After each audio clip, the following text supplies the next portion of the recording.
Suatu malam yang hening di sebuah desa kecil di lereng gunung. Suara lolongan anjing bersautan kayak rebutan mikrofon lomba karaoke kampung. Disusul suara burung hantu, seolah-olah ikutan menambah dramatisasi suasana. Malam itu benar-benar gelap. Saking gelapnya, bintang pun seperti enggan nongol. Mungkin juga lagi cuti. Angin dari bukit berdesir dingin menusuk ke tulang. Tapi di teras sebuah rumah kayu tua, tampak Wali Paidi duduk tenang bersila. Sandaran tubuhnya ke dinding rumah, sebatang rokok di tangan kanan, dan secangkir kopi hitam di tangan kiri. Dua teman setia yang tak pernah mengeluh, meski sering diajak merenung di jam-jam yang tidak masuk akal. Paidi malam itu melamun. Matanya menerawang jauh, mengenang perjalanannya beberapa hari lalu ke kota gede Yogyakarta dan Kadilangu Demak. Tempat-tempat penuh jejak wali, penuh hikmah, penuh kenangan, dan penuh warung makan murah. Tiba-tiba, semerbak bau melati menguar kuat. Bukan bau pewangi ruangan, tapi bau yang entah kenapa terasa mistis. Paidi cengar-cengir sendiri. Kalau bau begini biasanya bukan tuyul. Mungkin tante-tante gentayangan. Semoga kali ini yang datang versi yang cakep. Dan betul saja, dari bayang-bayang gelap muncullah sosok perempuan. Cantik, berdaster putih polos, tipis, dan transparan kena sorot lampu dari rumah. Lekuk tubuhnya terlihat jelas. Paidi sempat terdiam. Bukan karena tergoda, tapi mikir. Lah, ini makhluk halus atau orang halu? Perempuan itu melangkah pelan dan berkata, "Kang, bolehkah saya duduk di sini?" Paidi dengan santai menjawab, "Kalau kamu bawa gorengan, boleh. Tapi kalau cuma mau nangis doang, jangan lama-lama. Kopi saya udah mau habis." Perempuan itu tersenyum sedih. "Saya arwah gentayangan, Kang." "Oh, pantas nggak pakai sandal. Biasanya yang dari dunia sana nggak peduli protokol. Saya cuma ingin duduk dan cerita, Kang." "Ya udah, duduklah. Tapi jangan masuk ke rumah ya, itu ranah pribadi," kata Paidi sambil geser-geser sedikit, nyiapin tempat.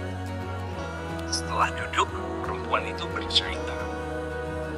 2 hari lalu, saya kecelakaan di jalan dekat hutan situ, Kang.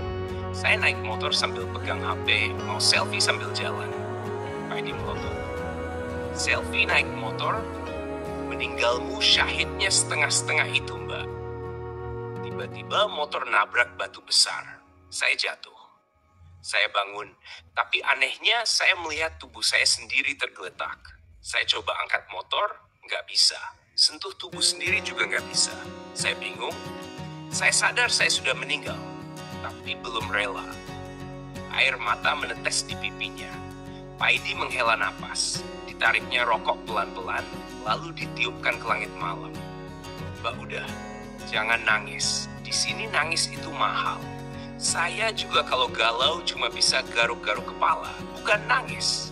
Saya cuma ingin disempurnakan, biar bisa pulang.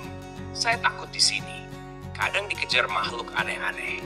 Yakin itu makhluk halus? Jangan-jangan cuma warga kampung habis arisan malam, terus salah jalan." Setelah suasana agak tenang, Paidi mulai menjelaskan dengan gaya khasnya. Nyantai tapi dalam. "Mbak, dengar ya. Ruh itu suci. Datangnya dari Tuhan dan akan kembali kepadanya juga. Ruh nggak akan gentayangan. Yang Mbak alami sekarang kemungkinan besar adalah sisa getaran nafsu dan keinginan yang belum selesai. Itu yang bikin Mbak merasa tertahan di alam ini.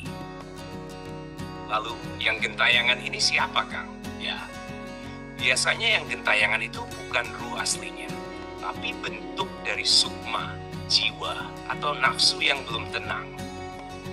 Makanya banyak orang bilang arwah penasaran. Tapi sebetulnya itu cuma pantulan dari energi nafsu yang belum damai." "Lah terus, ruh saya di mana, Kang?" "Udah pulang, Mbak. Sudah tenang. Tinggal sisamu di sini. Itu pun kalau kamu ikhlas, bisa ikut menyatu." Paidi lalu mengutip ayat, "Maka apabila telah kusempurnakan kejadiannya dan kutiupkan kepadanya ruhku." Jadi ruh itu bukan ciptaan, tapi bagian darinya. Seperti angin yang ditiupkan, dia akan kembali. Kita cuma diminta menjaga jiwa, nafsu, dan nyawa ini agar tetap jernih sampai waktunya pulang. Perempuan itu mengangguk pelan. Isak tangisnya mereda. Wajahnya tampak lebih tenang. "Kang, kalau gitu, tolong bantu saya." "Iya, saya bantu. Tapi habis ini jangan ngagetin orang lagi ya. Kasihan tetangga saya baru saja sembuh dari darah tinggi." Wali Paidi lalu duduk bersila, membaca tawasul lalu sholawat. Malam itu terasa hening. Aneh tapi damai. Perempuan itu perlahan menghilang. Bukan lenyap seperti sulap, tapi seperti asap rokok Paidi. Pelan-pelan naik ke langit, menyatu dengan udara malam.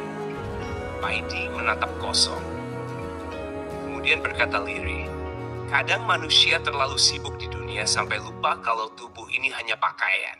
Ketika waktunya datang, kita semua harus pulang. Yang pulang itu bukan yang selfie, tapi yang sujud." Paidi pun menghabiskan kopi yang sudah dingin. Dan dari kejauhan, suara ulantu kembali terdengar.